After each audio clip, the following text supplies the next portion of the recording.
All right. Hello, everyone. We're live. I think we are live. Test, test, test, test, test. 1, 2, 3. Welcome back. Hello. Hello. I think you see the updated stream title, right? I think you do. Let's see how many people that will attract.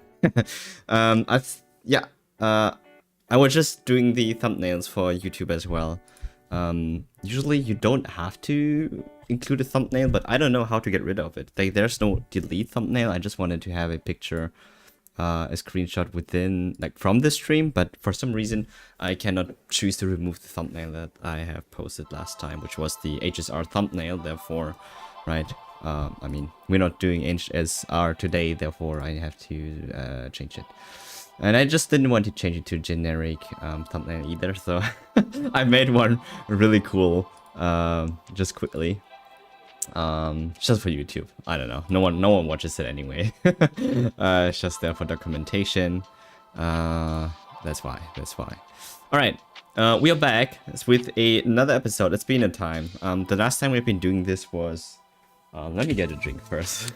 So the last time we've been doing this was on December. I think before December, I don't know. Yeah, I think it has to be before December. November it was. 2024 last year, because we had the actually one of the bigger regionals on December. It was the last format before I forgot the set name. I even opened a case of that before Malice and Rizel came out. So I played in the tournament. I played what it was called, Memento, which, I mean, I don't have the deck here right now, using Omega Pro. It's not Omega, it's just YGO Omega. It's not YGO Pro, it's YGO Omega. It's a really cool simulator. I've been playing around with it. It's definitely has its perk in comparison to Project Ignis. I don't even know if I'm allowed to mention the name here, to be honest. Anyways, so I've been playing the tournament, and yeah, it was quite fun. It was quite large for a regional. It was like 500 people there. There was a lot of people. So fast forward to today. There are a lot of things that happen in between, as well as you know, job related as well. Now that we are having the nationals coming up, at least the German nationals, which are going to be the biggest nationals in Europe. I don't think any other national like reach past 1k what's it called, 1k people attendees. I'm pretty sure Germany is going to be a huge one, so usually around the 1,000-ish were attendings usually every year. The last time I attended it, which was a long time ago. So the matter of fact, on Neuron, they expected around 2,500 or 2,500 attendees for that event, which is kind of large, to be honest. I mean, even for the YCS, that is very large. So yeah, that's going to be a big event. A lot of people are coming, and the whole purpose of I guess this session is for me to test out certain variants. I've been trying to get familiar with all of the current meta formats right now. I'm not saying I will play in this event. I'm not quite sure if I will be there, but I definitely want to be prepared, at least in case I do want to decide to go there.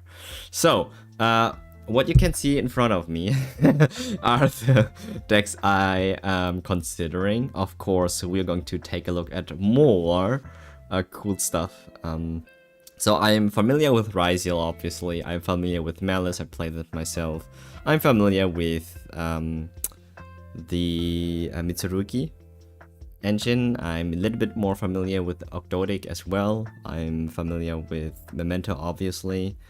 I'm not quite familiar with what the Blue Eyes decks do nowadays, but it felt really powerful. And yeah, so I think that was the only deck I was struggling with for some reason. And then there were a lot of Regenesis variants together with Kashtira. That's what I saw.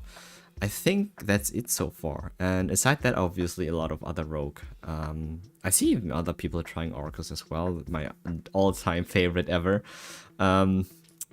we will get down to that a little bit later, because I do think I have the best Arcus build that no one else has. So I've been playing this deck since basically before it came out, when it came out, and even brought it to the European Championships back in 2019. In, where was it? In Utrecht. I played Arcus. It was one of the better decks there. I think Jake Quincy also played it. Yeah, anyways. Arcus is a very cool deck in my opinion, but it faces a lot of problems right now. Obviously, it's not just the bricking that, you know, Arcus is very famous for, but also every counter against Malice is also a counter against Arcus. Everyone's siding lands here right now. Like even Droll, where it doesn't even hurt Malice that much, it does hurt Arcus for like a little bit. Not that much, but actually not that much, to be honest. But the way I build it, it's actually more vulnerable to it. Anyways, all the graveyard hate, all the banish hate, it does affect the deck quite a bit. I've been checking out other variants, so hence the title budget variants, whether I can make use of other really good cards that are not that pricey but are kind of strong. So I've been looking at Dynamorphia. It's a deck no one like. It's a very, very, very fun deck. However, I play this deck mainly for just one reason, and because of that one reason, it's not budget anymore. So let me show you. It plays Impulse because Impulse is one of the better cards today. That's why I decided to test it out some Arcus variants with it, because they can play it too, depending on like how you play Arcus. But the way I play Arcus now, I don't play Impulse. Just for you to know. However, this deck does or can play Impulse, and I have been trying to figure out a variant without this card, because I'm pretty sure you can play this deck without Impulse, and it doesn't even matter that much. So here you go. This is the budget variant of Dynamorphia. I have tested out a lot of different engines. I have tested out a lot of different things here with this deck, and I've been playing and trying out Dynamorphia for quite a while right now. So it's definitely not a deck if you're not good with placement of the cards in the correct columns, because as you can see, we do play Iron Thunder, which will hit our own cards if you don't place correctly. However, which can combo really nicely with Supreme King Zark. If you play this deck, and you know what this card does, is basically you just summon it out from this trap card, which makes this a 4k beat on the field until the end of your next end phase. And whenever the opponent activates a spell card or attempts to activate a spell card, you can banish Soul of the Supreme King, which you activated previously on the turn before, to banish this card, to banish your King Zark, to summon the Brave Ice Pendulum and the Crystal Clear Wing Synchro Dragon from your extra deck for free, which in this case, Crystal Clear Wing Synchro Dragon is an extra spell negate. And Brave Ice Pendulum Dragon is a negate for every monster that has 0 attack, which is relevant in this deck because it does play Rexterm. If you're not familiar with what Rexterm does, he's the most broken dude ever. So basically, it's a wandering skill. Like it's a skill drain. It's a walking skill drain, basically. So.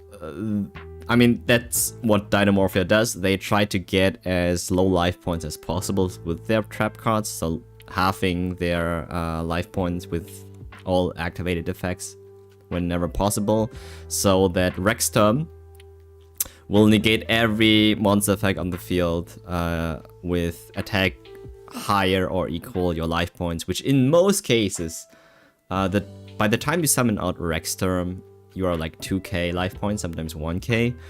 And if not, it doesn't matter. Rexstar makes sure that when you activate the effect, every monster on the field currently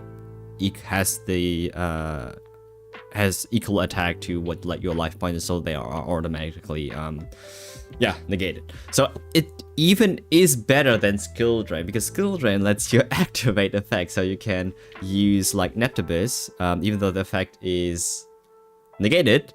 but you can use his effect to activate the cost to ditch the Dragoons, for example. But with Rexstam, none of that is possible because you cannot activate the effects, which is a whole different thing altogether, right? So this thing, sometimes you're able to slap. So if the opponent doesn't negate or doesn't have a way to negate your frenzy or like what domain or however you summon out the Rex term,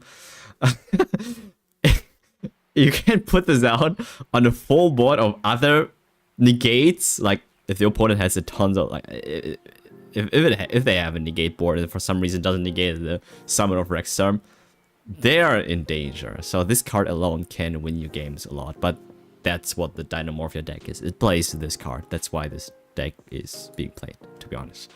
Anyways, there are different other variants that maybe only don't play Soul of the Supreme King, but it does complement the deck so well.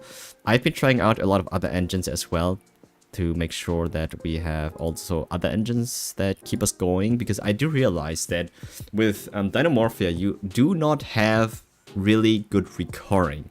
That means we believe in you. Thank you, Mineko.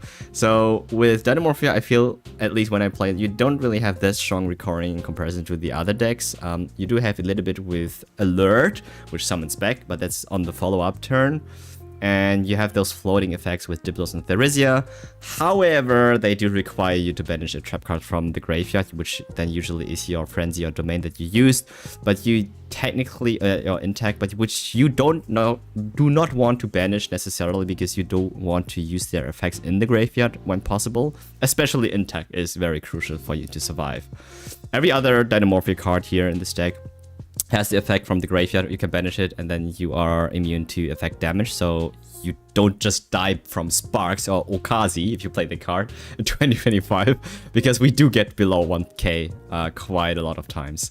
So make sure you have intact and grave at all times, which makes that first of all you are able to negate one battle damage, and then second of all, every direct attack this turn is not a lethal damage.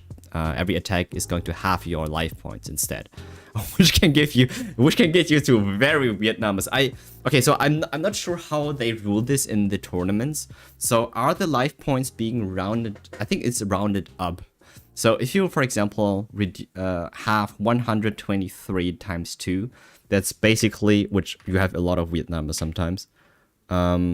That would be 61.5. But okay, wait, I think it's rounded down. So you have 61 life points instead of 62. I think that's how it works. Anyways, you can get to very obscure numbers with this deck. So yeah, be prepared to do some math. At least have your calculator. Yeah.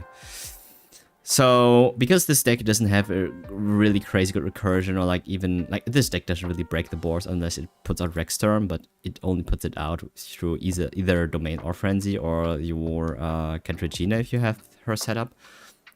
It's very, very difficult sometimes, so I do think of playing more board breakers when going second, but I don't think you need this really. Hence, like the nib to make sure that at least something gets on board and the opponent doesn't overextend that much, because this is the budget bit, doesn't play impulse.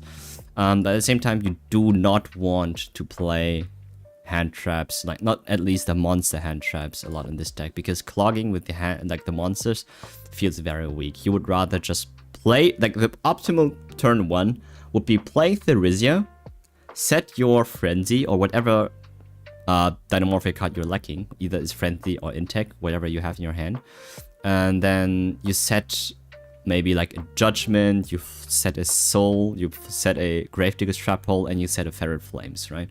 So that would be, I think, the most ideal solution here. This card, by the way, in this deck is so OP. This is like, man, this I love this card. It shuffles all the monsters back into the deck with attack greater than or higher than your LP, which in most cases, as I said again, we have usually 1000 or less HP life points. That means it's a board wipe in most cases. It doesn't have any activation conditions either, so you can activate it whenever, which is important because sometimes so Frenzy only allows you to being activated on the opponent's main phase, which is important. So you cannot go battle phase, activate Frenzy. That's unfortunate. But Domain you can activate on your phase, however only on the main phase, so you can also not enter battle phase with this, which you have to be careful. Yeah, so Soul is a little bit more flexible, but usually you always want to activate this very early in the beginning anyway, so you can have the spell negate. Not the spell negate, but if they activate a spell, you want preferably to use this on the draw phase even, or sometimes standby. Yeah, to make sure this thing is in the graveyard. As for what the recursion problem of this deck is, so I tried to play Fiendsmith with this variant as well. I think it was a nice engine with it. This deck doesn't special summon on your on your turn. You don't really do any special summons unless you go for lethal with alert. Like you usually on your third or whatever turn, but not on your first turn. When you have all your dino set up, then you do the special summons. Therefore, I think sometimes Pot of Duality is a really great card in here, but we don't play it because sometimes you just don't need it. Some people, like, as you can see, this deck doesn't have any spell cards at all. Like, you can play so many good spell cards. Like, even Pot of, like, the other pot. What's it called? So, the Pot of, that's limited to one. Pot of Prosperity, which is a fantastic card for this deck.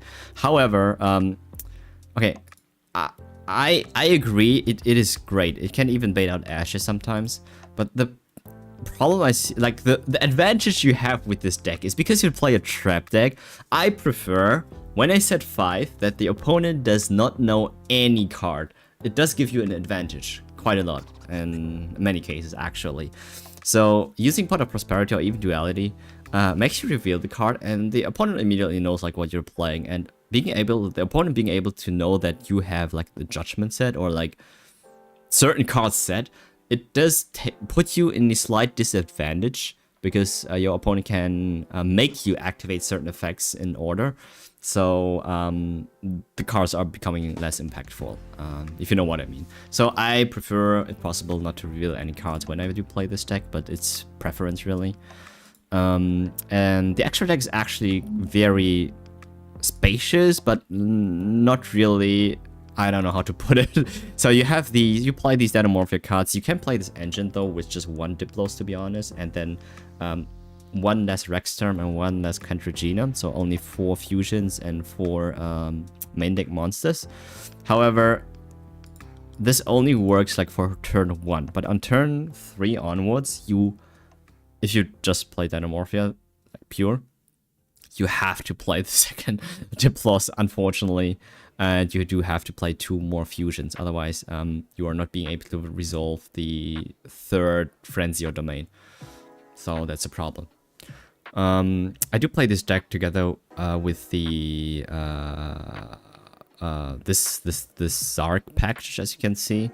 Like I said, it just helps you bring out more bodies next to Rexterm, and technically the Arc Rebellion XYZ Dragon can also be summoned out if needed, but usually it's like this is your Utopia double.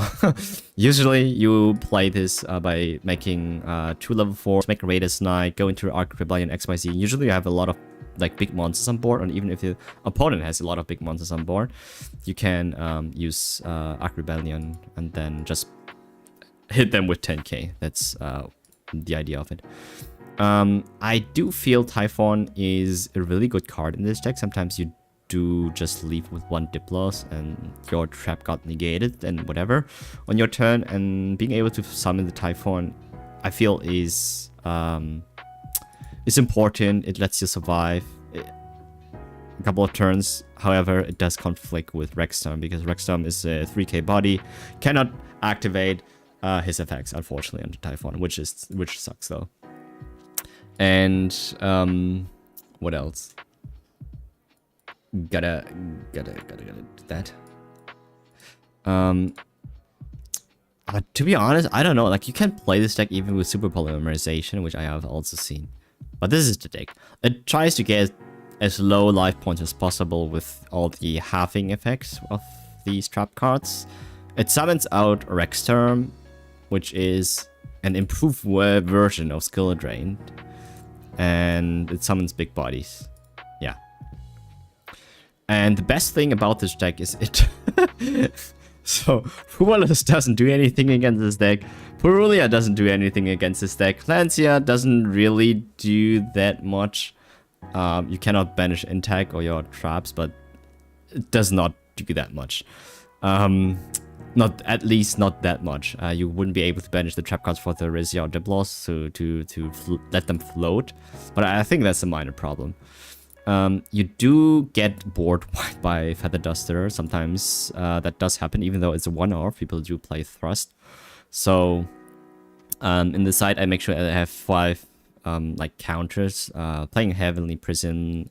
I do side the Sonic. Some people play the main deck, but I do think that the first hand should be like if you in game 1, I never really want to see this card, even though it's good against certain matchups, certain decks. For example, negating the Mitsurugi Ritual, which does pay off sometimes. I mean, you're not guaranteed to go first, and once they activate it once, or like technically twice in their turn, the Sonic in your hand becomes like dead. So it doesn't really do anything anymore. So yeah, Anti-Spell Fragger is a super good card, but it's limited to 1, so why not? All of these cards help against Feather Duster. At the end of the day, Lockbird is a good card. The only thing we have against Melons is Lancia, which is probably not enough, and then we have some more other cards which can be replaced. The side deck is not finished by any means, but the idea of this whole deck is to make it under $100. Now, it's 130 way, but it's like it's I think what prices are they? It's like TCG player. They're usually more expensive. So in Europe, if you use card markets, it's definitely on 100. You can get rid of the Black Goat and maybe the one Thrust or something, and you are automatically under $100 easily. So this one is budget version. This one, the only other difference is that you do want to play the Mulch if possible, and the Impulse, because the Impulse is a great card. You can play this in this deck, and it basically has no like drawback at all. So why not? So this is like the ideal version. Just play a lot of different hand traps. But yeah. I do recognize that Fuwalos and Brula, they do sometimes give you options. They do stop certain turns sometimes, but like giving more cards, like drawing more cards, doesn't really help you combo off that much, because there's only so much that you can do. You can only set 5 at max, right? And it does help you like look for the correct traps to draw, but really every card here is high impact, except of Imperm sometimes, but every card is really decent when used properly. Yeah, even Gravedigger's Trap Hole is really a good card. So that's the deck, Dynamorphia. So Rogue number 1, we're going to go into a couple games with this deck, and then I would like to introduce maybe some other variants. So Malus, obviously this one is not a budget. This one is not Rogue. But we will take a look at Orcus and maybe some other things that you can also do with Fiendsmith, because ignore the hand traps. I'm going to get rid of them. I've been trying out with like okay. This card is so nice, man. The Marquis Choroso. When I saw what you can do also with the Duke of Demise, man, the possibilities were insane, dude. Like, I had so many ideas on how to abuse those cards. I will get to those later today, so just stay tuned here. So, Dynamorphia budget. Let's see. Let's join the queue.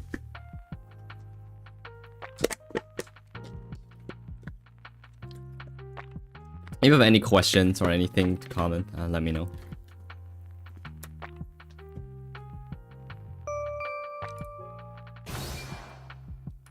Yo, I don't know when I have lost a paper, scissors, rock, scissors, paper, because I've usually always won RPS here for some reason. Okay. So drawing Diplos, you don't want to draw Diplos, but if you have it, it is what it is. Okay, so since we have, I don't know, maybe he's going to Ash here or Impermanent, I know, doesn't make sense, doesn't do anything. So the card you would usually send, like, it depends, right? So if you really want to be sure, you send 1 copy of Intact, which I would do, to make sure that you don't get OTK'd. That will make you survive at least 1 turn. The trap cards, you don't have to. Sending Therizia might be an option because Diplos can float into Therizia, which can keep your engine going. Therizia on summon then sets a trap, which usually alert, and then you have a follow-up, or even, I don't know, domain.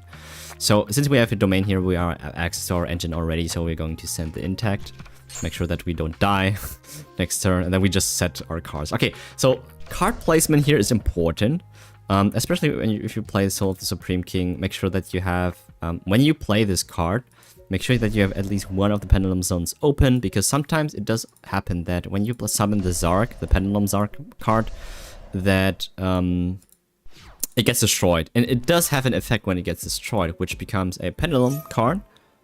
Okay, Willows. We're going to do 1 summon. I don't think we have to do 2 summons here. Actually, if we play Supreme King, we do want to. Actually, yeah, okay. We don't know what he's playing, but I think we cannot give him more combo pieces. So we're going to Gravedigger here, just because so we can activate Soul, because we do want to activate Soul here. Okay, so he does want to play the Fuelos, doesn't want to do anything. Doesn't want us to.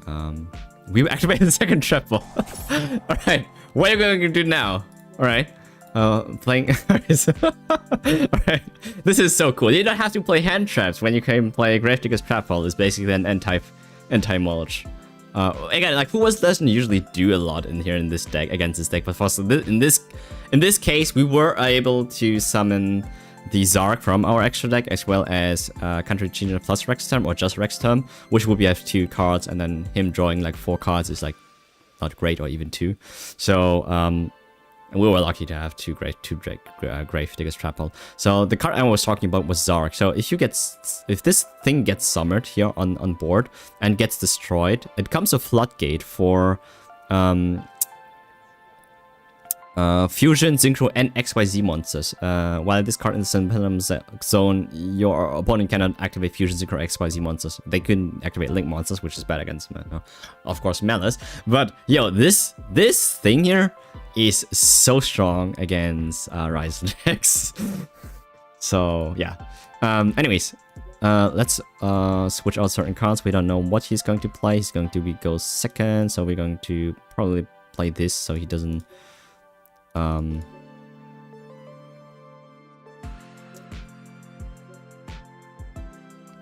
Feather Dusters here.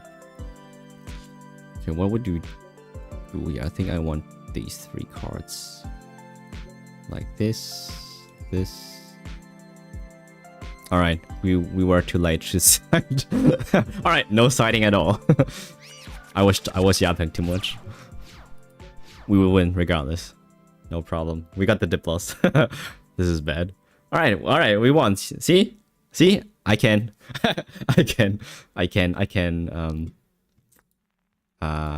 make the opponent concede. Let's join another game because that one really wasn't a game.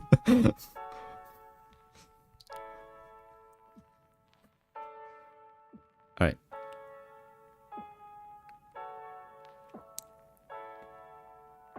Yo, I do realize when I play Yu-Gi-Oh! And usually I do stream it and I do explain the decks, I can talk non-stop, which is crazy.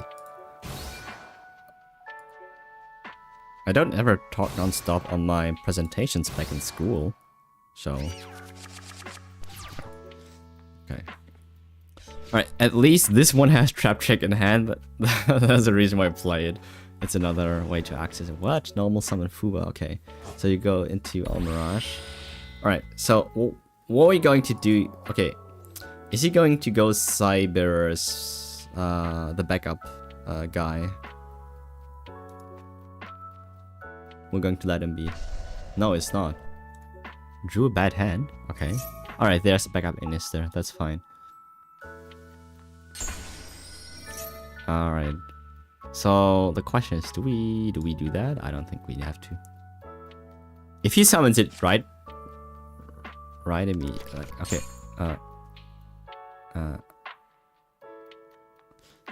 Okay, I should have guessed. If that's how he started, he probably doesn't have access to any kind of Malice cards. So that was not a good call on my end.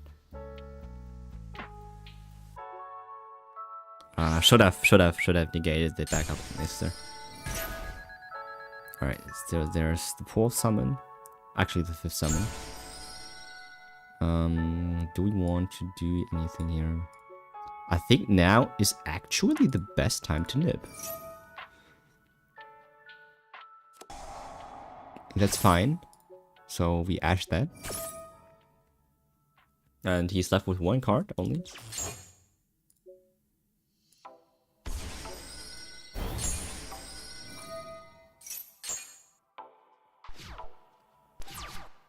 Alright. So we don't have this very strong follow-up, but I think this hand alone will win us the game. Okay, so I don't like what he's going to draw, but we have the Omni Negate, like, yeah, Omni Negate, which we have to make sure to place this, place the other cards in correct space. So where is the opponent going to be likely to summon their cards? Probably on this, I don't know, like, because depending on where you put your cards, Iron Thunder can hurt you a lot. So. Going Imperm from the side here, going Intact for this one here, going like this one doesn't matter, and going Trapchick, let's put it here.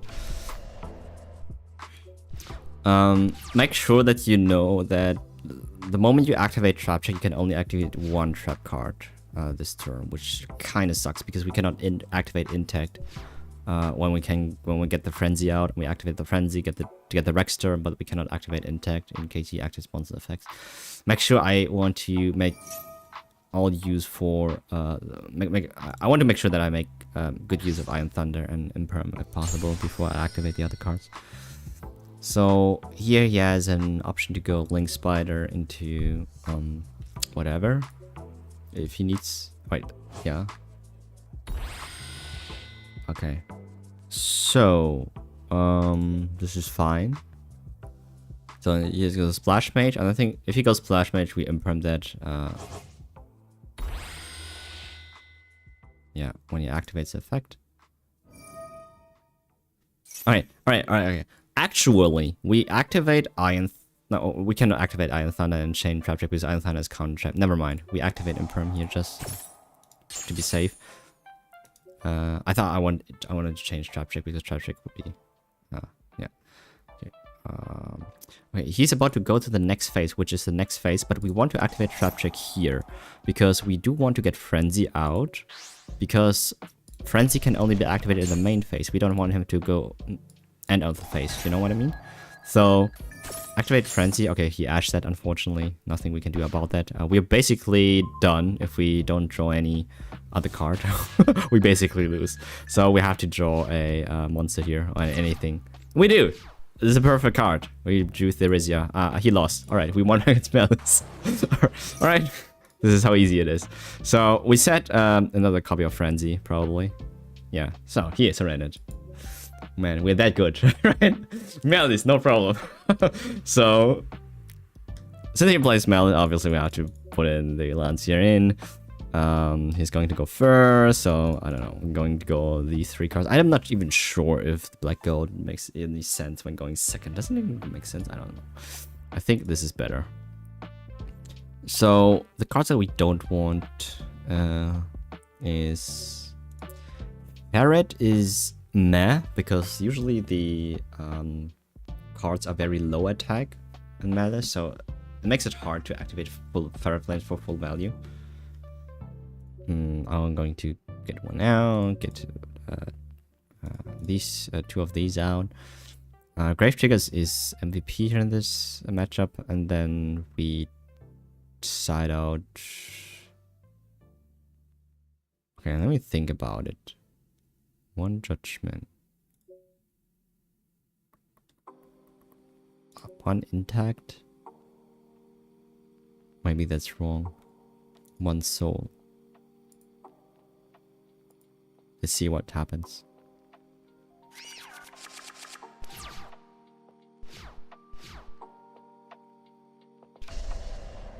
Alright.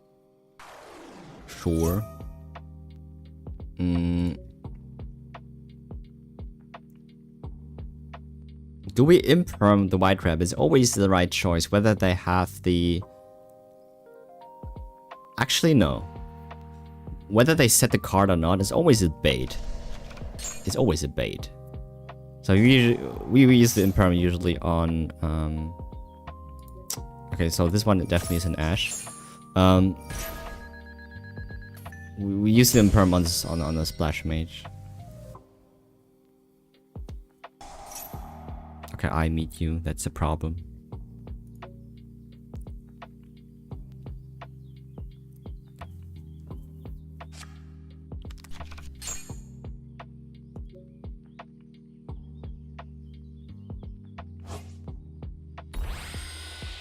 Oh yikes! I forgot that that card exists, right?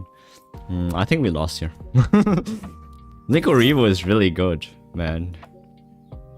Alright, should have known, but there's nothing we could have done about it, really. Alright, but this is what I mean. So, if you can get low enough life points, like not even low enough life points, but preferably, and you summon the Rex term on a full like Mallow Spore sometimes, like I don't know, like it,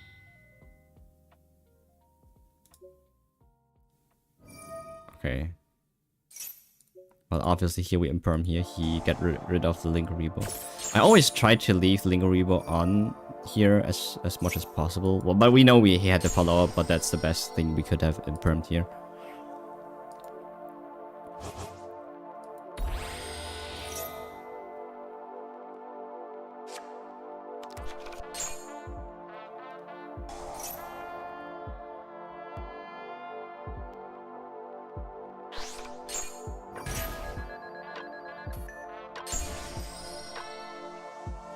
Where was I with my thoughts? So we can, like, being able to put out Rexter here is actually insane. But the problem is that Melith plays this, they do play MTB, so the trap card that, no, the trap card removal basically, which is a problem for Rexter. Yeah, which is the only card that I'm really concerned about.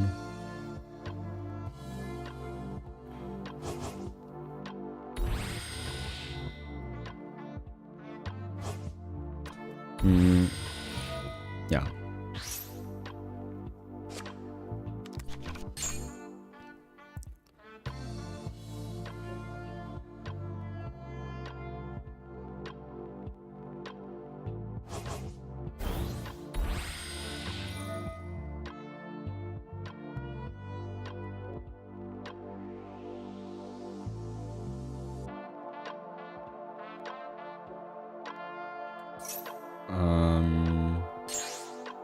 Four.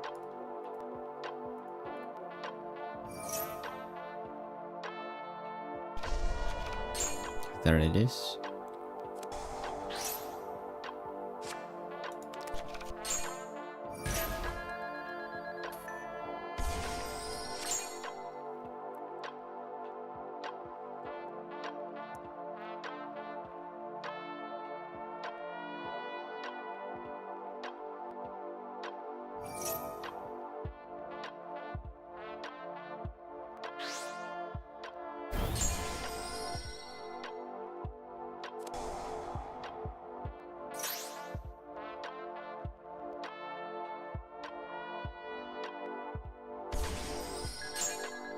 Wasn't that the same guy that we queued into just like before this game? He also played Malice.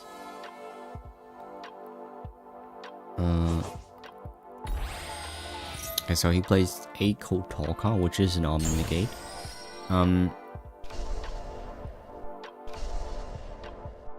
Okay, so this is the question.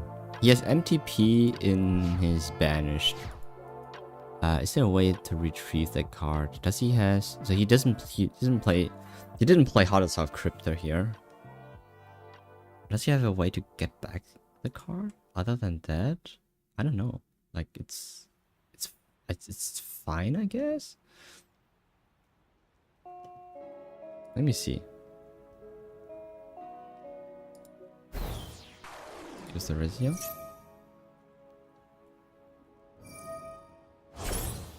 Sure.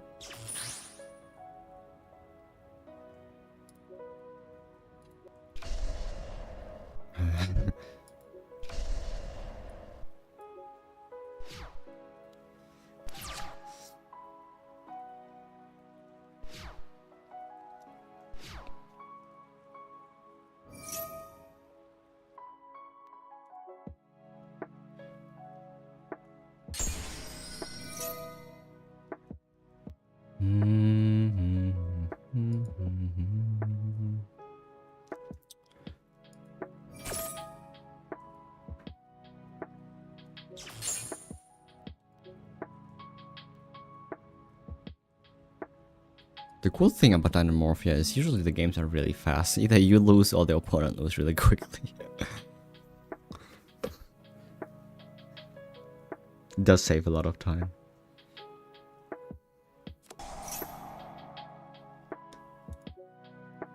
Okay. I need to bait out the one negate of Acor Talker. Alright, wait. He has this card. That's unfortunate. I forgot that you can do that. Okay, so here, unfortunately, we cannot use Gravedigger's Trap. Oh. Yeah, he will negate that card. He doesn't know what this card is, but no. I mean, it's over. He has the impulse. Alright. That's it for us. And we get to go first. So that means we can do following 1, 2, 3, 4, 5. Gonna get rid of this one. So we want this, we want this, we want this, we want this. We want this, we want this, we want this, we want this. Do we want this? A lot of heavenly prison. I don't know. I don't know.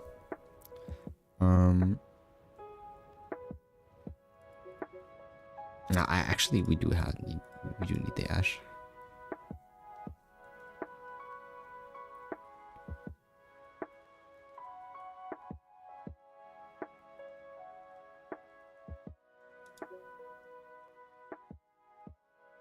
No, actually, no. Let's just do it like that. All right, nice. We have the intact on the domain, which is always nice to see, both of them. So we set the domain here. We set intact here. We set brood here. We set flames here.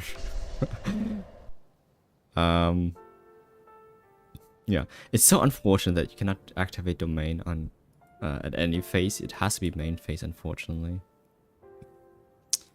Because you cannot get the monster out. So when he activates Featherstorm, you are able to activate the domain, but you're not able to do anything else. So if you have the spell negate, which we don't have, then yeah, that's dumb. Something to note is you can activate intact even though you have the you have flipped face up the domain. For example, here he cannot imperm me, so we are going to actively use the domain. In case he activates Ash, we do have the intact here, which is great, because intact doesn't only require you to have an, that's what I'm trying to explain, a Dynamorphic card face up on the field, which in this case, the moment you activate domain, it's face up on the field, which is cool. We get Contra Geno on board, we send those and these. We do have Brood, which I feel safe about. So there's the MTP7. Okay, so we are actually we do the following. He can activate this card, but okay. Okay, in what order do we want to do this? Okay, actually this is fine.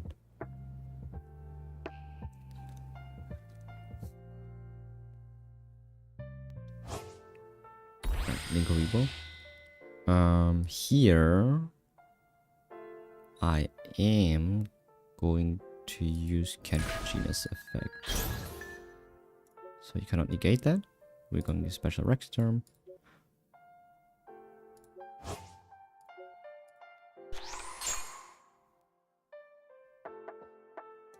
Okay. Oh yeah, I realized he activated Fuvolas. That's unfortunate. Okay, Brood. I think we have to activate Brood here. Okay, I think we're done. So first of all, we use Rectum's. Do we use a Rectum's effect here? We Brood. Well, we're dead. We know we're not intact here, which is fine. Yeah, okay. So Ferret Flames in this case would be an entire board wide, which is really cool. So he doesn't do anything. So we do destroy Rexstorm. And since Ferret Flames is on the board, I think I will destroy the set card, activate Rexstorm's effect, summon back the what card do we want? I think the Rizia. Activate, and we're going to set for the next turn an alert.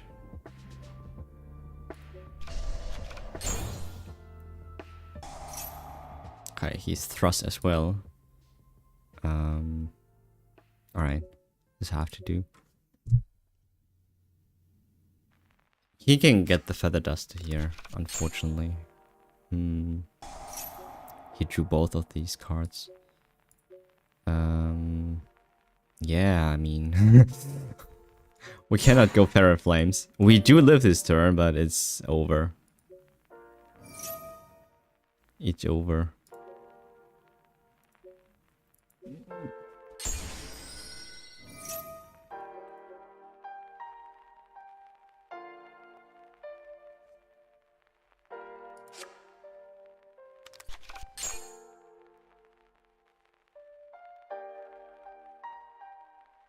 He had a very strong hand. So he had an Ash, he had the Fuwa, the Rabbit, the Talons, and the Thrust.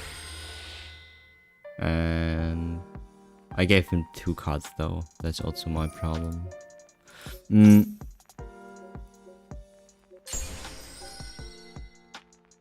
they have any kind of burn damage? I don't think so.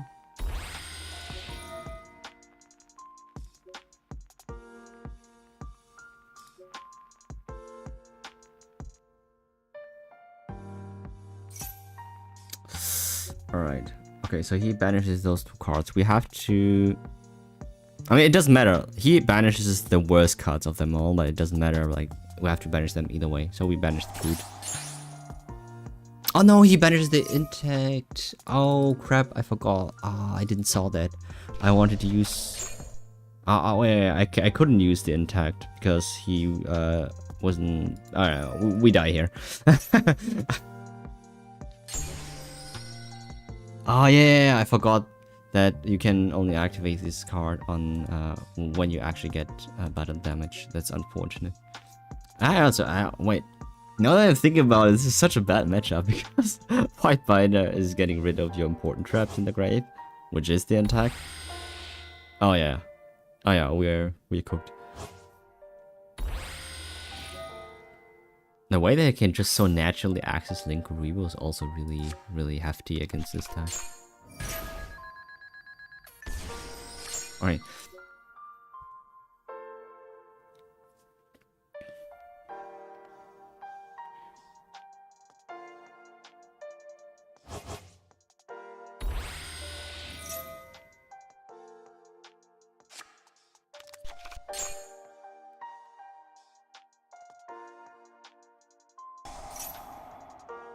Alright, actually, no. Depending on how he's going to sequence all of that, and depending on how he's going to play that, we might have another turn, but it depends really on what we draw. Since we have the domain, and we get trap check or like whatever, like another Ferret Flames, that would be really cool. But I mean, yeah. he has all the follow-ups you need. Okay. So, if I were him, then access code is the only play that he has to do. Or he can do that, never mind. Yeah, true. I get rid of the monster. So, yeah, normally if you would have just attacked over it, depending on what, like how big the monster would be, Theresia would have floated into Diplos, which would then have sent the second copy of Intact into the grave, which then would have helped me survive this turn. But now that he has Echo Talker anyways, it doesn't matter. Oh wait, did we activate it? Did we? Oh, we did activate it. All right, I forgot. Okay, well we do survive this turn, which is cool. Never mind, we did survive this turn. I thought we didn't activate it. Like we did it very early in the beginning when we activated Ash, negated the Ash. All right, so we have the Soul. He can negate 2 of these cards, and only once per turn. So okay, so this is going to be interesting. He is going to have a remove for all of them. MTP 7 gets rid of any card, right? I think it does. MTP.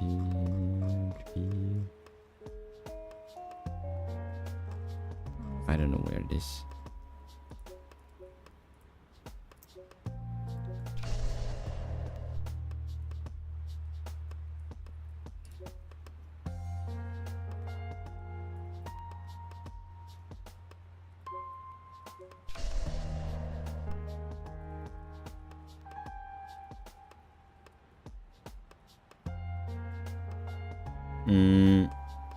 Some people consider playing evenly because it does have a really hard time clearing boards. So yeah, but evenly combined with evenly alone doesn't help you in most cases. So always have to play it in combination with another card. And with this deck, you, aside of like the trap cards, you don't really have. I mean, you cannot really control most of the times what kind of traps you can draw. So, okay, so do we want to use the domain? Yeah. So we use Soul Supreme King. This one negated.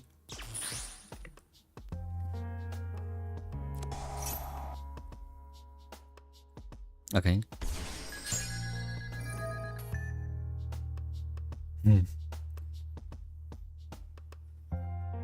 31 life points. Okay.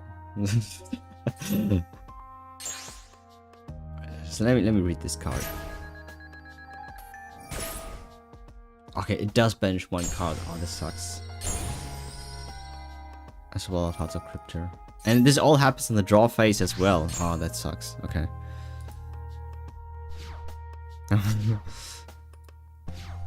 Surrender. Another one. And after this one, we're going to go back into some theory crafting. I want to show you something. Something that you can do with Fiendsmith than other, like something different than the usual stuff. Here we don't have access to our engine, which is a problem. So put this in here. Put this in here.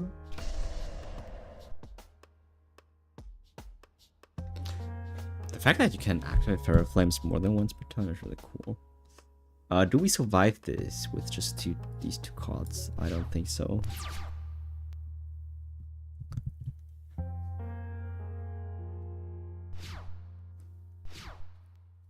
Okay, so the plan is he hits me until I'm low in life points and I just activate Feral Flames. Alright, this card is so broken. This card is full combo everything. I gotta ash that. I mean, there's nothing I can do. He has lots of other extenders. He just has to play one of the life twin monster and it's over. That's what I mean. So consistent too. Alright. So they have only one negate, right? one, and then, so the other card pops one card, but all. So I have to get really lucky here. It doesn't pop the Fire Flames. Actually, it doesn't matter. He pops and he negates the other. He's got special summons itself, which is fine. I just don't want the other the Link monsters coming back for the other card. So when red summons blue, I want to negate the blue. Oh yeah, I mean the red. Right. Never mind. He has the one negate. Sprite. Okay. Okay, so wait. He's locked to Link 2, so he doesn't go the what's it called? The double. He stays in Sprite. Never mind, this one just negates monster effects. We're totally fine. Right, so this card scares me. Gets in too many bodies. This is a card I might want to brave biggest trap hole here.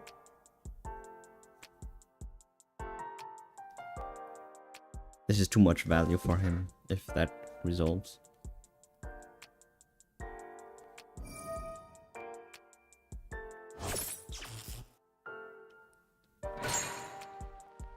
Okay. We get rid of the sprint, which is essentially 2 materials. You get 2 materials back, so it's essentially the same scenario. Except that he doesn't take the 2k damage, which sometimes is relevant.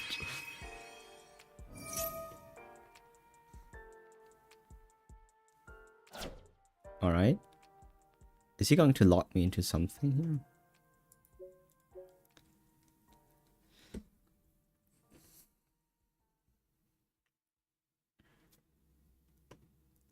What do you do with Gigantic Sprite?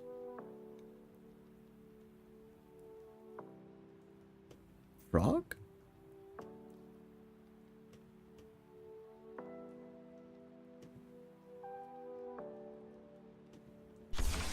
Okay, so that's how he gets the other. Okay.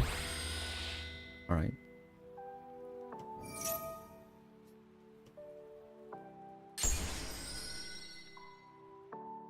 Yeah. Oh, okay, so that's unfortunate. We're dying here. We're dead. So we do have to had would have been smarter to set 2 flames. Just because of this. Actually, it's never a bad idea to set all your traps in the beginning, especially game 1, because usually they don't play Feather Dust anyway, so like they don't play mass removal. We do lift this though, which is totally fine. The whole point of Feral Flame, setting the Feral Flames, was to make sure that we lift this turn. Getting to lower life points was totally fine for us, because we do want to get low LP anyway, so it's fine. This is essentially the same as activating Feral Flames. Not really. Maybe I'm exaggerating. Feral Flames would have shuffled most of the cards back into the deck, but only when I'm like under 1k in life points. I have to be careful. So, Iron Thunder. This card is going to be interesting. Let's put this here. And put the Feather Flames here. Because I don't think he will activate. Actually.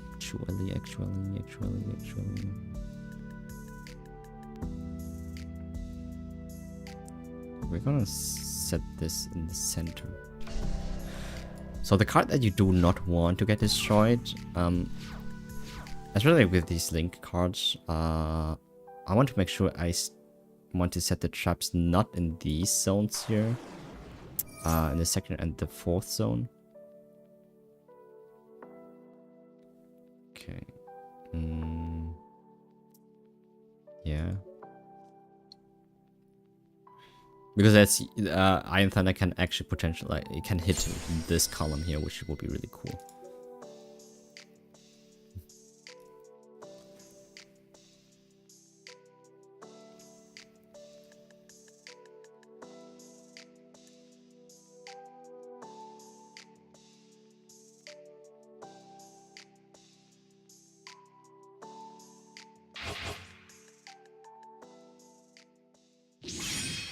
Alright, gigantic sprite.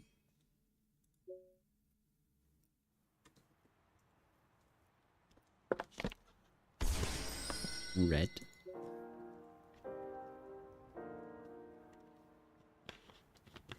It's something that, okay, the carrot is a problem. So, it will probably come down to us activating flames when the time is right, and then activate the thunder to negate the carrot if he decides to leave carrot on board, which probably is the case. Maybe he's trying to look for a way to resummon the Leela from the graveyard so it can pop a card. And if he pops any of those cards, it's game over, I think. Because he would negate the other card. Okay, so there's the troublesome, which I think is also negate, right?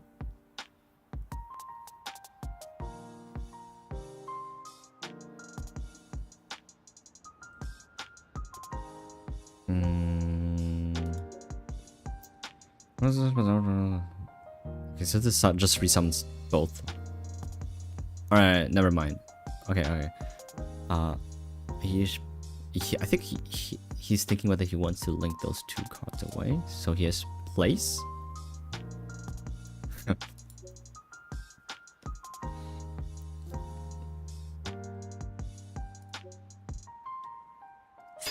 Alright, so he goes attack. Alright. If I were you, I would... I mean, he doesn't know what deck I play. Alright, okay, so this is going to be interesting. Depending on how he's going to attack. This might... Alright. This is really cool. Alright, this is good. It puts me down to 1-2. Okay, with who do you attack? Oh shit, it attacks with 1-6-1. Oh, I think we still lose. Ah, no. Alright, so we activate this card. He has to shuffle every card back except the carrot, which the carrot we're going to negate with a thunder. So let's see how this turns out. Alright, so here's the carrot. And then we activate thunder. So his entire board is white. We just have to draw into any of our engine and we can actually get the game rolling for us. This is why the deck's so fun. Like, it doesn't... Like, sometimes you just get out of these really weird situations where you, like, have super card disadvantage for some reason. And if the moment you're playing your summon the Rex Stamp, sometimes it just can swing the game into your favor, which is the most fun of it. Like, sometimes you just win with literally just 2-3 cards against like +6 advantage. Alright, cool, nice. Easy. Damn. Alright. I think he was reading the card. It's the most OP card. Oh shit, why do we draw into Ash? No! Alright. Anyways, I think we do Ash, and then we choose Typhon, and I think that's fine, right? Yeah. That's why you play Typhon. Sometimes you just draw into this stuff, and then you need a monster, and then you need a big monster, so... Let's go. Whee!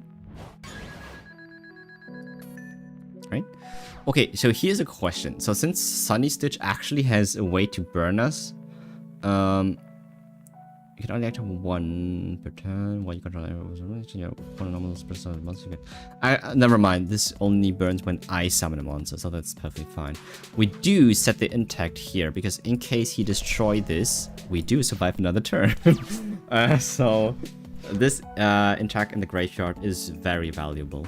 If we're able to get this in the graveyard, then we have one more turn, but only one card that we can play. And if it's our engine and he has just one negate, then it's over for us.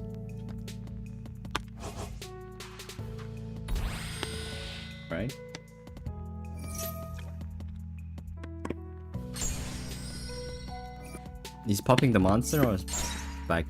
Can he also pop back row? Does he want to? I think he should. It definitely would make things more fun. Alright, so does he play? Do they play? Yeah. So I shuffle back the Sunny and back into the deck. But this pop effect is only once per turn, right? Yeah. Okay, it's only once per turn. So he's thinking whether or how he can get rid of this card because he obviously doesn't want to.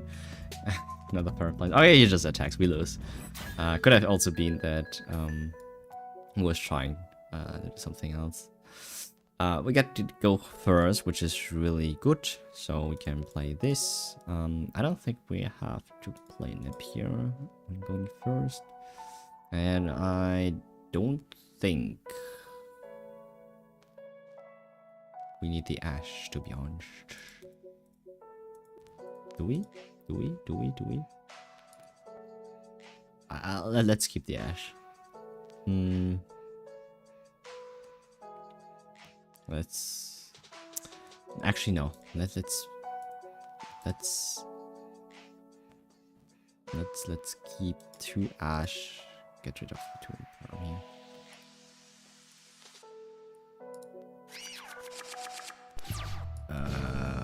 Alright, that's nice. So we literally just set 5. This is really, really strong hand. So it doesn't matter. Domain here, frenzy here, alert here, intact here, buried here. Alright, this one though doesn't have any spell trap protection, so we are very vulnerable to Feather Duster. So we are in the main phase now. We are safe at least. We too can activate these 2 cards. Okay, this is fine. So since he has a monster here, make sure that he always has a card on the field when you activate your traps. Otherwise, he's just going to go imperm on your the one card. I forgot. So I think Frenzy is better.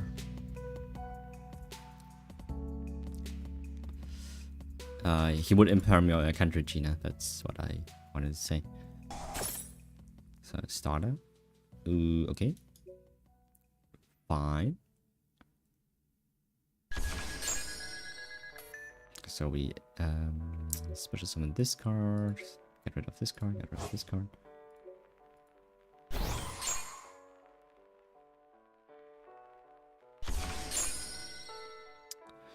Alright, next we are thinking. So he has red here. He has a red. We do have alert to get back this card. We do have domain to get Wrexham anyways.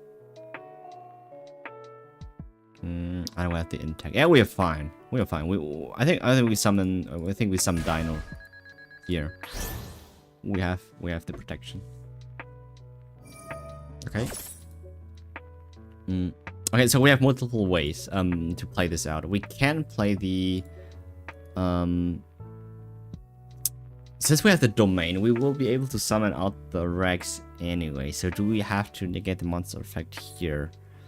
I think we do want to do it at least, because he would have 1 less material to link off to.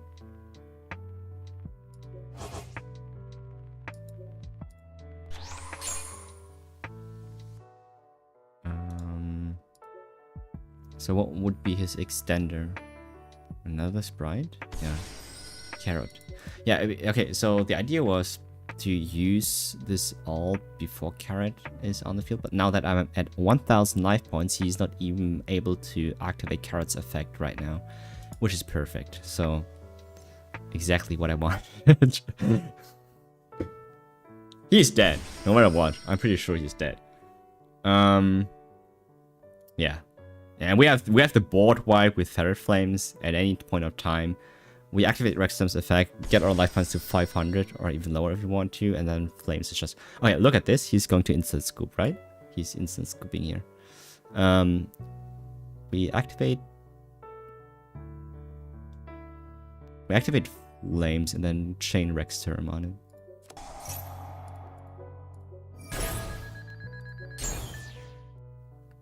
Alright, so my life points is 500. He can only keep monsters 400 and below, which Rexterm changes all the attacks to my life points. He has to shuffle all the mon specs into the deck, leaving himself with just one card. And Rexterm himself is like a floodgate permanently on the field for every monster 500 attack and higher. Alright, we gotta win. Alright, okay, so this one is unaffected. Oh yeah, wait. Because he yeah, I get it. He can keep one monster.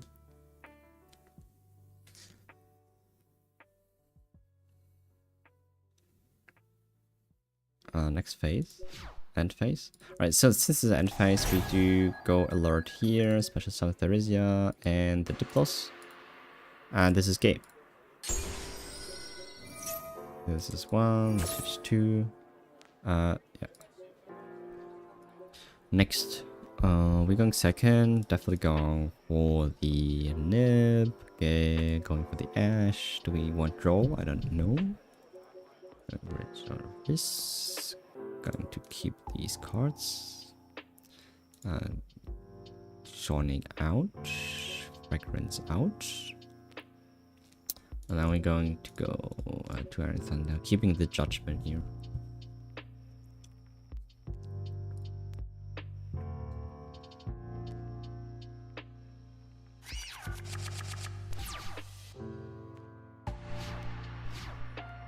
Spats the Dark Angel. Or Spaz the Dark Angel, I don't know what. Sunny Stitch. Sunny Snitch, not Stitch. Alright. I think this is always a good time to imperm. This is always a good time to imperm. Okay, so he does has the Leela. It's fine, it's still a 1-for-1 trade. It's all good, all nice.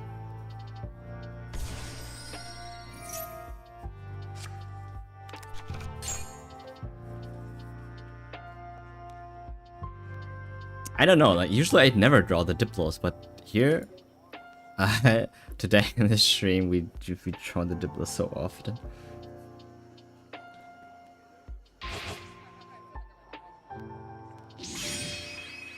Which is not bad. Having at least like one monster is fine. Alright, so does Jimbas also destroy the monster? I don't think so, right? Yeah, it's only negate.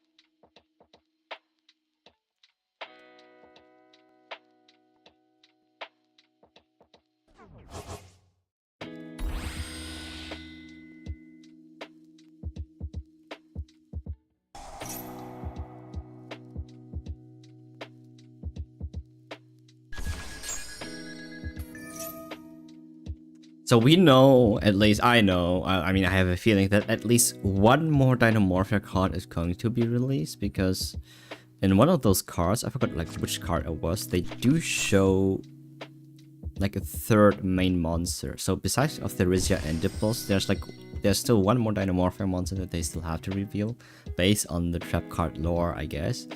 And yeah, I just wondered because they also have 3 different, I guess, Saurians. So we have the Rexton with the Flying Saurian, and then we have Cantragina, which are 3, but usually so based on the lore, it's like Power Rangers. They just go into their how do you call them again? Machines, Zords. So there's like one Zord left without a pilot. So I'm pretty sure they still have to release the flying one. So Theresia is definitely Rex term. Diplos is the no, never mind. No, Cantragina is the is Theresia, I think. And Rex term, I don't know what Rex term would be. So Diplos is... Actually, I don't know. Is Diplos the Rex term? I don't know. Maybe I'm just wrong. Who knows? Because Cantrigina is like it's not a Zord. I just realized she is just a humanoid. Maybe was also maybe only these three: Cantrigina, Diplos, and Theorycrafting.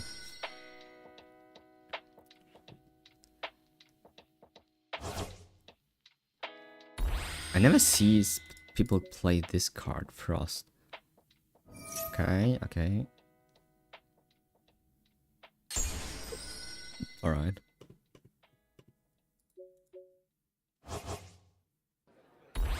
Man, watch me draw the nip right then and here.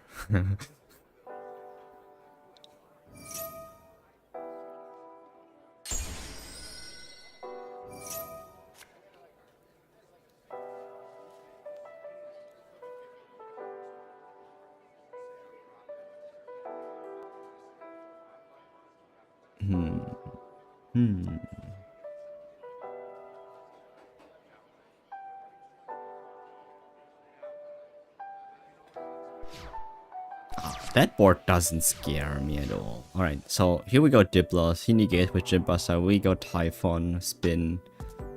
The Masquerina summons for Twin. So he can resummon maybe the Lila, pop a card. I think that's what he's going to do. Negate. Typhon. Alright, so he has the Veiler though. Ah, that's unfortunate. Okay, then we go Typhon.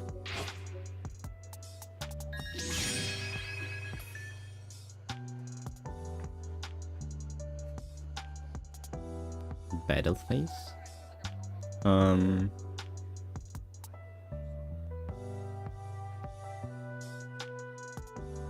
We don't activate its effect here because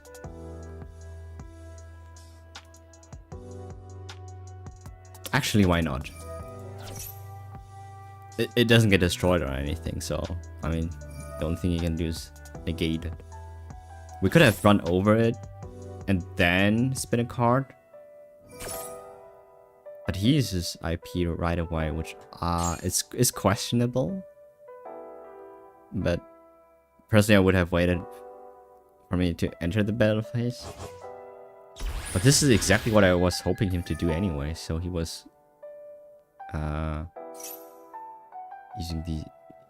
using the effects here. Okay. All right. I mean that is perfect for us because he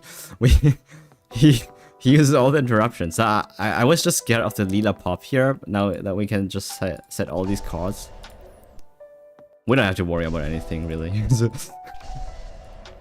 I mean, this did more than I expected. Alright, so the draw phase usually, we do activate Soul. We'd have... Yeah, okay, so let's just play started.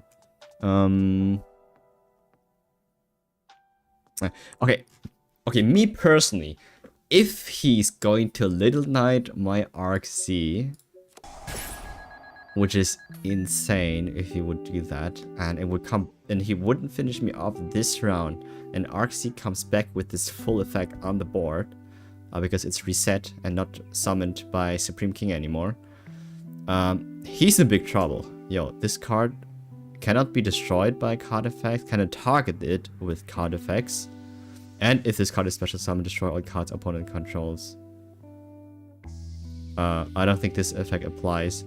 But it's becoming a big body that he wouldn't be able to get rid of. That's the problem for him.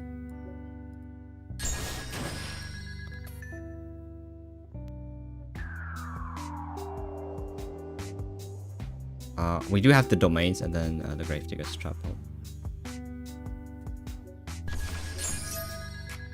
Okay, so that effect doesn't activate. This is negated. It's just a 4K body for now. If he activates another spell, which I don't know if he's going to do that. He does have starter. He already activates starter. Then we will activate the soul. If it not, then we have a free body that we can use later. So, since we only have 3,350, let me do the calcs real quick. 3,350 divided by 2 would be 1,675, which is a little bit not too much. I would like to get under 1,600 so we can negate this card's effect. But there's nothing we can do about it, so we do have to activate 2 domains anyways, right? So there's no reason to wait. Actually. Yeah.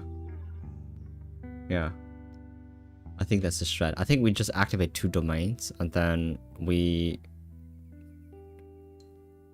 just quarter our life, and then that will be putting us at low enough life points to be able to use Rexstam at its full potential.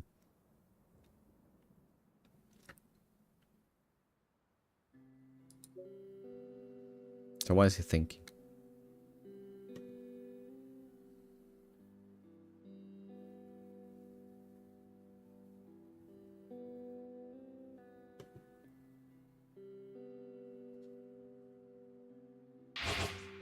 Actually, never mind. Like, I was safe from Little Knight at all times anyways, so... Because it's only after I activated my effect, right?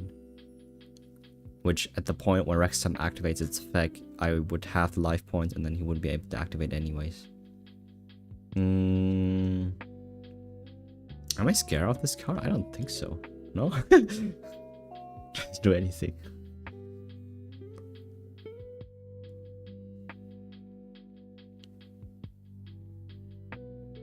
Is he thinking how to get over this body? Right. Let me see what you do. He's losing no matter what. I will make sure of it. I hope he doesn't lose because of time. Alright, so he pops the domain. He activates the domain here, the chain. This is the perfect time to use this card. I'm thinking what he can do. I play Rexstam. He has no cards he could play. Okay, there's Carrot. And yeah, sure. I think we still lose. Domain can only be activated once per turn. I forgot. Oh! Wait, no. Oh! Don't activate this starter. You can only activate 1 sprite starter per turn. You already activated this turn, unfortunate.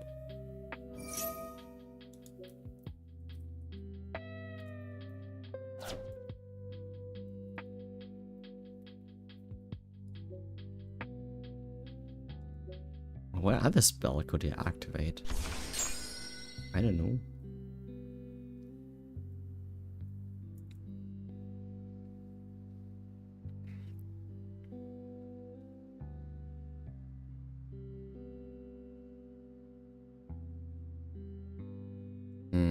Okay, that was my fault.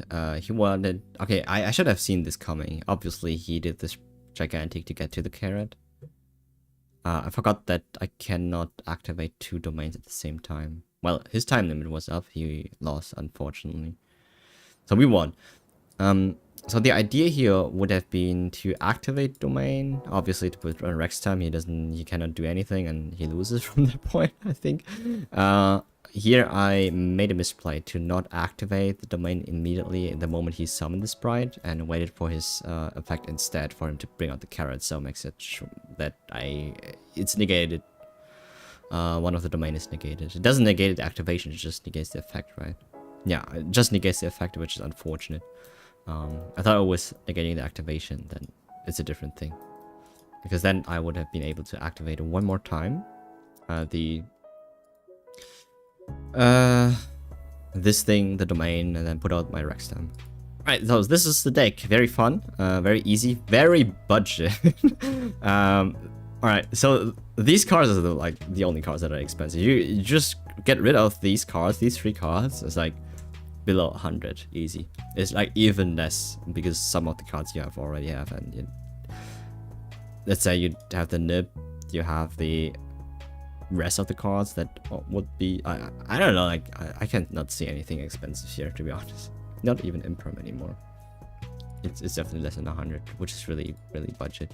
All right, so as for the Arcus deck, I'm just going to briefly go over it, but essentially I am still building this. This has undergo a lot of revisions since basically I play Arcus. There have been a lot of time when I played like 40, 44, 42 cards, like close to 40, and a lot of time close to 60 cards, which in this case, this deck is a 60 card deck. There is a lot, and because I love Orcus, and it's been like my go-to deck for most rogue formats, I have spent so much time in doing numbers, and yeah, basically I have optimize a lot of these different numbers. I do realize that there are a lot of starters for Orcus that go full combo, like even the Phantom Knight cards are able to do that now because they have the, but that's not what I play this for a different reason. So this card, previously I played it with Torrent Scales because that would be able to ditch you a card, which then maybe an Orcus card, which might be useful. It will be able to summon another warrior to make Cherubini. Cherubini drop the Carbonaden, which then summons the level 2 normal Dragon Tuner, which is not that bad in the deck because any level 6 would get you into Muddy Mud Dragon, which with the Muddy Mud Dragon and any dark card extender would make you the Granguignol, I don't know how to pronounce it, the branded card that will mill you 1 dark level 7 or higher, 6 or higher monster, which you will mill the Orcus Knight, and that's how you can also get into combo just from the from these cards alone. Back then you would have you would go the World Legacy route, but we don't have the Phantom Knight, the Phantom Knight, the Noble Knight card, which would then summon the Armageddon Knight, which the Armageddon we would have resummoned with the World Legacy combo and with World Legacy Succession and stuff, which we cannot do that anymore. So that card was like a good replacement. It was able to do a lot of things, but it's a normal summon, which I think this deck lacks. I mean, it has a lot of, and it doesn't like any, like, it doesn't want more normal summons. Therefore, even though that Cartesia is a very good card, because you don't have to go like do the Muddy Mud Dragon. It's basically the Muddy Mud Dragon in just 1 card with a normal summon. You can technically special summon. We don't play full Abyss though. You can ditch any spellcaster or machine, sometimes even warrior. Yeah, I mean also warrior because they are also dark and light, any dark or light, and you make Ranginol and then send the Orcus Nightmare, and that's it. It's also a quick effect on the opponent's turn if you want to do that, and it also returns back to the hand, which might be coming handy for the extra resource in hand for you to ditch because you need to use Nightmare, which I have removed. I don't know why. Why does he save that Nightmare? Okay, so next in this one here I wanted to explain is that you played back then I played this with a Brandon engine, which again has too much normal summons, but it has a lot of ways to search into your 1-card combos. Instead, I tried to play a lot of extenders that are not so bricky, and I mean Mitsurugi is kind of insane right now, but also in this deck you can play it. It makes rank up magic launch viable again. Back then we used this to play this on Dingirsu to make Calamity, which we don't have anymore. Instead, what you would do, you go Aggregator, send Herald of the Arclight, get your Habakiri and just do your Mitsurugi combo from that. The cool thing about Aggregator is that once you use this effect to send the Herald of the Arclight, you can use this effect to... usually, the Dingirsu is beneath it. You want to switch the Dingirsu with a Herald in the graveyard, so when Herald is detached in Aggregator, when Aggregator leaves the field, you negate a card on the field, but at the same time it also triggers the Herald again, which can summon you, get you the Soravis. That's why you play this as a one-off. You do get to this card quite often if you do combo, basically always all the time. And you have a imperm negate in case they want to do that. So the whole deck revolves around, and I do miss the access code talker to be honest, but it's a super tight deck. Main deck. Around Abao. This deck has now an option to summon the Dingirsu from the graveyard. That is not skeleton in case maybe the Babel has been popped or a skeleton is not in the graveyard. For whatever reason, usually if you play optimally, you should always have this symbol skeleton in rotation. And if you do have it, that's fantastic. You can summon the Dingirsu, but if not, Abao is able to also resummon the IP, which you usually used before to go into Unicorn, which is the only fiend here, to go into Abao, and Abao resummons the IP to make the end board. So that's the idea. It does play Mitsurugi as well as the Horus engine specifically for you to be able to summon Zombie Vampire, middle form, which is great, which can come up a lot. And the only reason why the Fiendsmith engine is here is because back then when you played this with Sky Striker, it was cool because you can bait out a lot of cool stuff, and Fiendsmith are the biggest bait in bait history. Like they're a bait engine deck. Yeah, so it's really cool. You use this before you do the rest because otherwise you would be locked in dark, and obviously you cannot be locked in dark if you want to use the engraver. Summon the engraver. And that's why you also don't see Desiree or Sequence. The only purpose this exists is to make Caesar, and you want to make Caesar because this is a way for you to make your deck a little bit more nip proof. Otherwise, you have a problem. So otherwise, yeah. Other than that, Caesar is a really cool card. Yeah, as you can see, the extra deck is super tight. I usually always play with 2 Dingirsu, but just playing one, you have to be very careful with the resource management. I just wanted to show you one combo, what you can do with Orcus, and then we will jump onto the next deck. So this is what we have been doing so far. We go one hand size, no deck shuffling. Alright, so this is what you can do with just one Girsu, which is really cool card. Alright, let me show you. The Girsu obviously is a foolish for one of our dark cards. This effect is super relevant. So you summon 2 tokens if you control no other monsters on the opponent's field. That automatically shuts up. I mean, usually if you haven't activated Full Loss yet, it shuts down like the Fuba, it shuts down Imperm, it shuts down a lot of cards.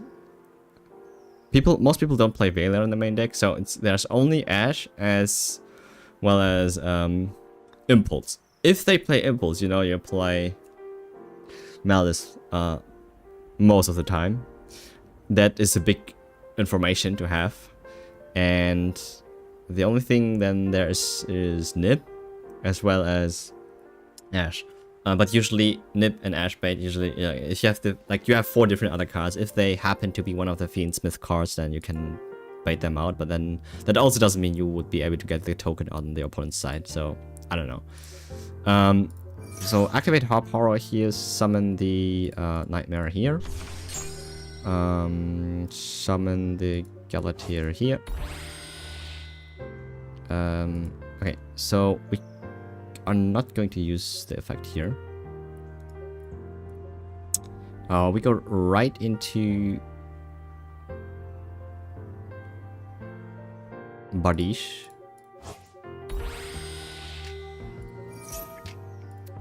Send this, get this, yeah, do this, activate the cloak, and get the boots. Alright, so we don't have any traps in our graveyard, so we can activate the Shade Brigadier here, summon the boots, and then make the IP. Right? So from here on out, you can use the boots in case you have drawn the Fogblade or the rank up magic. Like, drawing this card is not a brick anymore because you can get into your Mitsurugi and stuff quite easily. Once you have the Horus engine, you make any level 8 with the Horus. Like, it's really cool. Like with this combo also, it's yeah, very easy to use this card from your hand on your turn, not on the opponent's turn.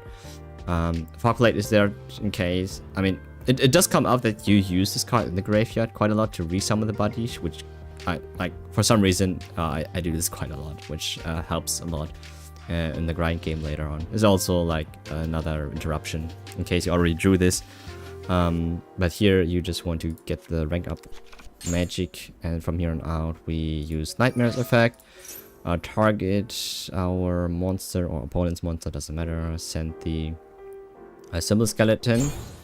The Symbol Skeleton is reviving the Galatea. Okay, so here, usually in the past, you would always wanted to shuffle back the Nightmare back because you would use the Dingirsu to attach the Symbol Skeleton. But since we play only one Symbol Skeleton in this deck here, by the way, we play more Symbol Skeleton once Galatea comes out, the new support.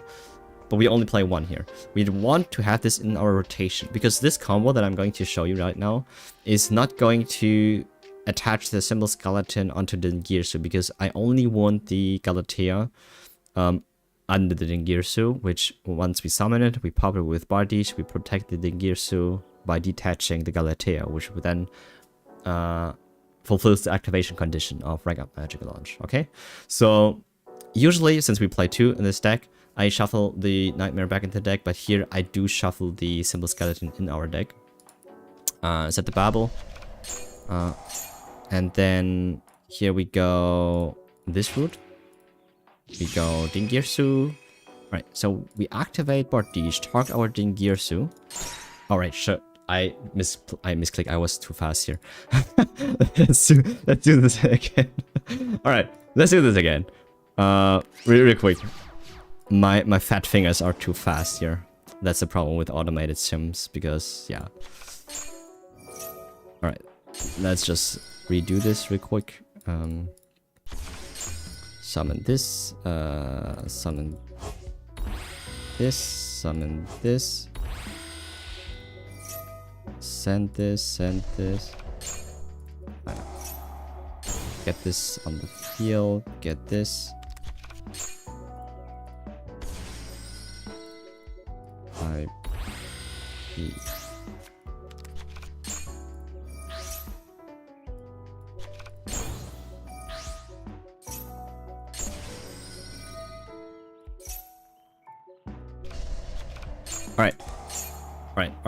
Same setup. Okay. All right. Do this again. So make sure that the Dingirsu you summon it under one of the link arrows, obviously. So otherwise, the body cannot pop. So we pop this card. No, we want to avoid destruction. And also we don't... Okay, so here is the thing.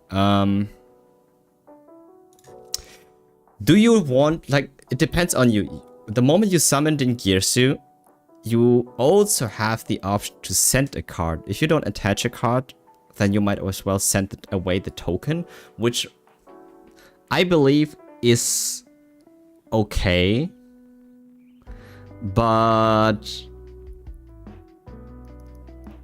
I don't want them to because it makes sure that they cannot activate any other because the moment they see Mitsurugi engine and stuff like that, and like I don't want them to activate any of the mulch or any of the imperms shenanigans so on me. So I just keep the token most of the time there because that's the value of opening with Girsu.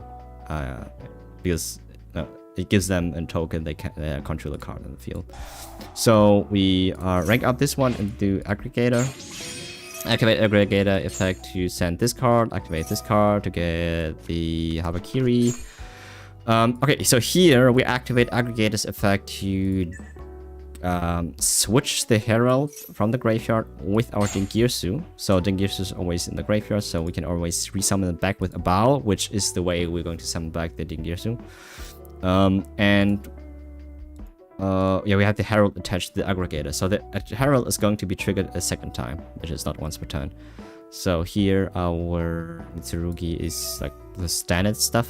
I mean, you know this or you're not, I don't know. Use Saji to get ritual. We specifically play 2 rituals here because a Droll is a card that we want to respect. So in case you have a second one in your hand and you can Droll, at least you can activate the ritual from the hand, which can come out quite a lot. And if you play a 60 card deck that, or close to 60 card, I mean, I think you can do that. Yeah, I usually don't have any problems with it. So activate the ritual, summon from the hand first, so we can tribute the Kusanagi and the Aramasa from on the deck. Activate this. Okay, so here we do chain link 1 Aramasa and chain link 2 Kusanagi to add the ritual back to our hand, and then search another copy of Habakiri. Now the ritual can activate a second time, but now it has to summon from the deck, and here we summon the Amino Murakumo. Okay, so here we definitely want to tribute the Mitsurugi from the field, because it has been probably summoned. It can actually resummon itself back with its effect. Otherwise, it will just search a card if we use the card in our hand. Also, it's a resource for the detach, like for the we have to discard a card if we use a bounce effect. So we go this, summon it here. So we activate. Okay, so here you have. Okay, this is the last time you are able to, and I do prefer to activate Ami effect to wipe the board, and then use Habakiri to. Yeah, I mean definitely Habakiri to summon itself. And discard to get rid of the monsters. Again, like, you can keep the cards. I don't think, like, at this stage it doesn't really matter too much. Yeah. Okay, so this one we go back here. So here we're going to go Prayas again, right? Let me think. Yeah. Okay, so we tribute the Murakumo here, because this one can be resummoned. And we add just a card, so we have a card. And we can technically summon the Aramasa here. So we have one more body to play with, and I think it is never a bad idea.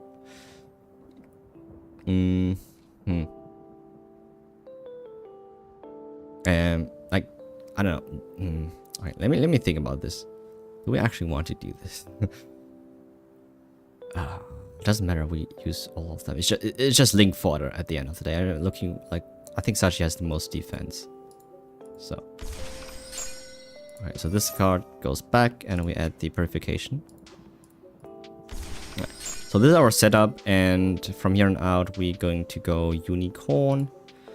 Which we use the Masquerina, and we use the Habakiri. Actually, you can leave the Habakiri if I'm thinking about it. Like, it doesn't matter. We link both away, anyways. So it's your decision whether you want to link away the aggregator or leave it on the field, because it's like big body. But I usually also use the aggregator here, because it can search us another card. So go Unicorn. Okay, so here we can activate. I mean, if the opponent has any card, you can activate Unicorn's effect to put your card to get rid of a card, but you don't have to do that. Aggregator is cool because it can chain block the Herald, but at this point, I don't think you have to talk about chain blocking anymore, because yeah, there's so many times where they can activate an Edge. I don't think there is going to matter anyways. So here we activate Herald to add a card. You can use Aggregator to negate a card effect by the end of this turn. I mean, why not? You can... why not, right? So why not? So use this... yeah. Just, I don't know, negate the Saji. Get Seravis in your hand. And from here on out, you do the above. With this one. And with any other card. So, it depends on you what you want to do, but usually I do leave the Habakiri on the field. I mean, why not?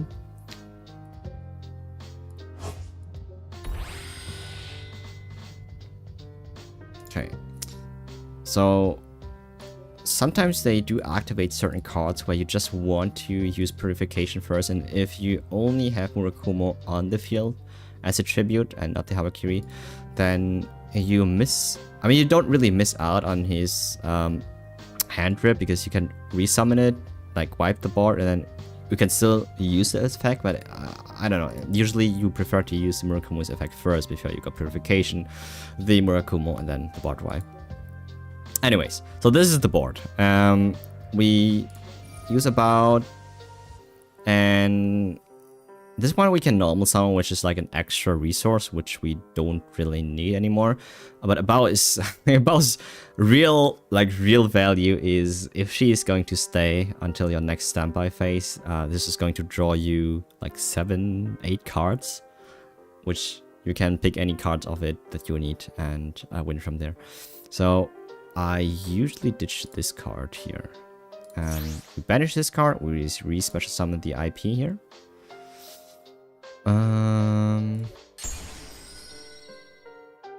Yeah, I just want to make sure that I have at least one spot here open for Badish, and like Habikiri is getting attributed with the Purification anyways. Yeah. Yeah, so and then you set the card. So this is the end board. What this does is on the opponent's turn, first of all, you'd go end phase and return the Abao. So Abao itself has a effect that can pop card if you discard a card, which you can. Like you have the Aramasa extra in your hand, which you don't really need. The Sarivas is negation against target, and Abao can banish herself to resummon the Girsu, which is or might be important, or even the Girsu the Magnite, which is actually the preferable choice, because the moment Abao resummons the Girsu then sends the either the Nightmare or the Symbol Skeleton directly, and the Symbol Skeleton then can be used to revive the Dingirsu, and you summon it on the Bardiche, and Dingirsu can send a card, and Bardiche can pop a card, and this is like hand trips. Purification is any negation, like, and then Masquerina goes into SP. Yeah. So all right, so I just wanted to show you like how many different things you have in your graveyard after you usually use your effects. Okay, so here we do use this card effect. We dish this card to resummon. By the way, you can also resummon Aggregator in case you want to get this card to the graveyard again together with IP, and then negate a card on the field, which might be relevant. If they play very passively, you can also use and summon the Galatea, shuffle back, and set the Crescendo if you do play that. But here we summon the Girsu. Here we activate Girsu's effect to send to the graveyard. Alright, so here either it's Hop Horror or Nightmare or Symbol Skeleton. If you want to go Symbol Skeleton directly, that's fine. Sometimes you can also go Nightmare, and then I mean you know how to play Orcus, right? So Nightmare would be able to give you more attack on your IP, which I usually sometimes prefer, so you have that in rotation. Because the IP is only 800 attack, and then gets run over very easily, so which we don't want. And Nightmare gives it at least a little bit more attack if you want that. Hop Horror can then summon the Nightmare or the Skeleton, so you have an extra material to link off with Masquerina, but we don't play any other like force, which I wish I would do. I was thinking of playing the Unchained level 4 Link, so yeah. Just for the sake of this demonstration, I'm going to send directly the Skeleton. Okay, so Skeleton can use its effect to summon the Dingirsu. And then Bardiche is able to pop a card, And the Girsu will be able to not target center card, but here in this case, I'm just going to attach the symbol scanner at the back again. Okay, this guy is going to end phase. Alright, okay, so this one was a bad demonstration. Because usually someone does more than that. In case he would have played more cards, usually you go IP. Use IP with your Dingirsu again to summon the SP, banish a card. You have one more slot open here, which you should have, which needs to be used so Abao can return.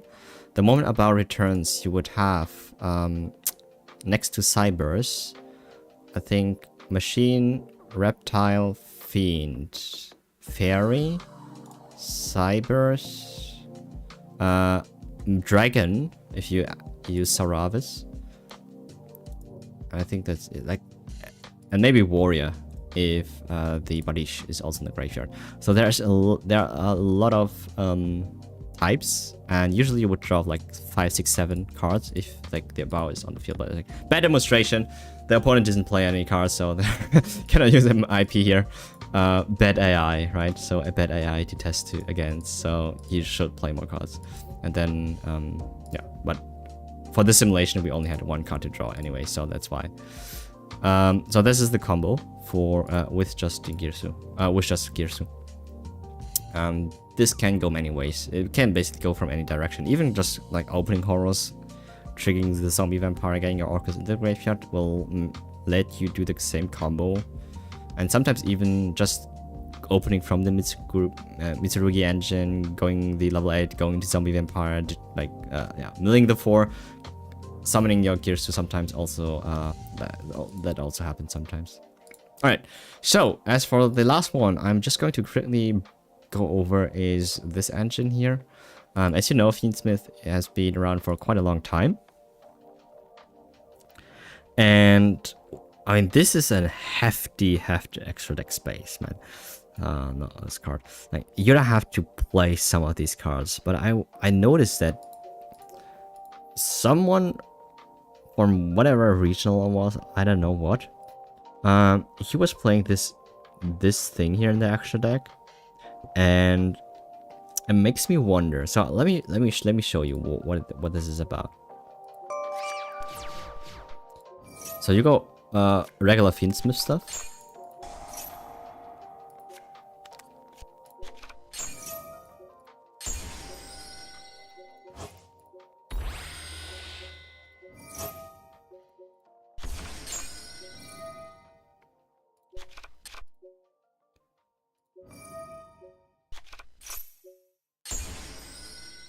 Okay. Yeah. All right. So usually, like sometimes you have an option to go sequence, which I think we will go here for. Let me think. I think we do sequence here because we go Duke of Demise, which has a really cool effect. We go sequence here, activate, special summon the Duke, and we fusion summon any card that is not the Crimson Tears.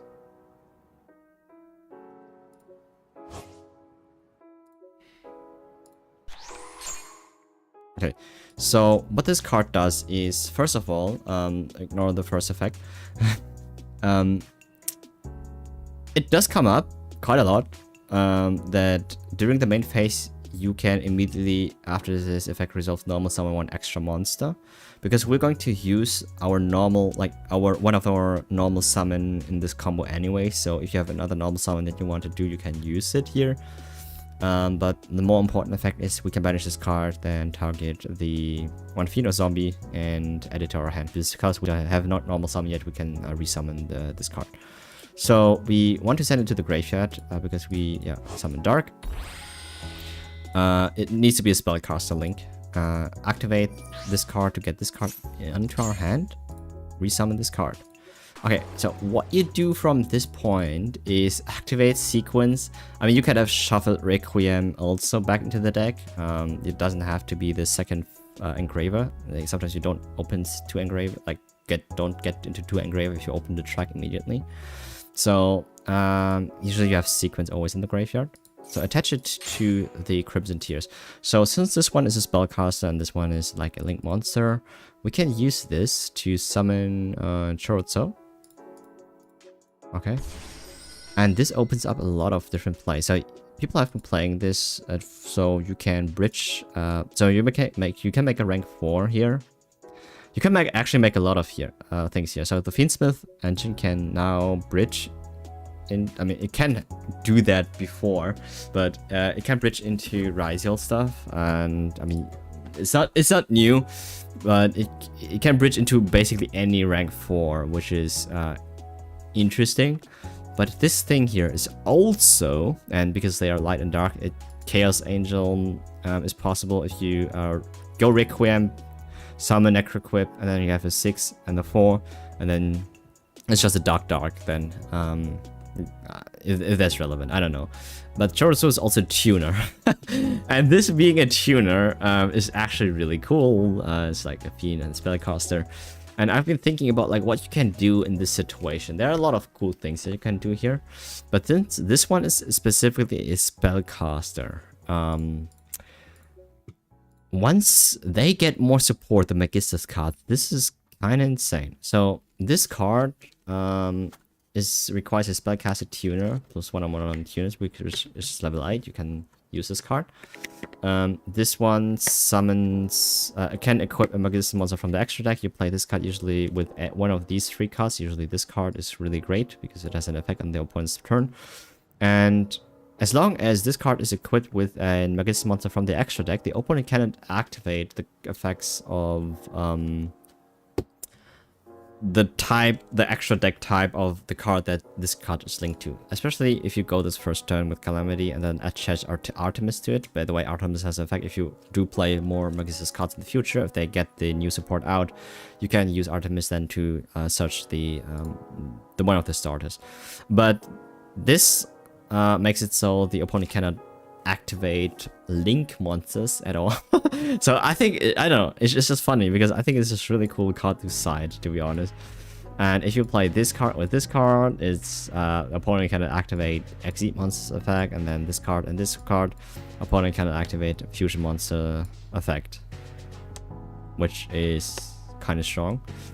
This card has an extra effect while this card is being equipped. It has an effect which gives the equipped monster 1000 attack and defense, and during your main phase it's a quick effect though. No, actually no, during any main phase it's a quick effect. We can bounce a card. No, it's not bounce a card. It's take control of the monster and it cannot activate its effect, which is really cool. So it's a snatch steal, which is very nice. Yeah. If you play the Magistus engine, most of the time you can use this and equip 2 cards. And that means you can equip Artemis as well as like the fusion, which is very strong. Yeah. That's all I wanted to show you today. It's a lot of talking, a lot of yapping, maybe you learned something or not. I will explore this more further, but I think I have checked on every option that we have here right now. At least the fusions, and I think like this is the best thing that I can come up with. There's probably more, but it does require, as you can see, it does require like hefty extra deck space. When is this relevant? I think when you're going to play a deck that doesn't obviously want to use a lot of extra deck or has a lot of extra deck space. Because this one is hefty amount of investment into extra deck. Like, you don't have to play this card. But usually you always want to play Caesar anyways, so yeah.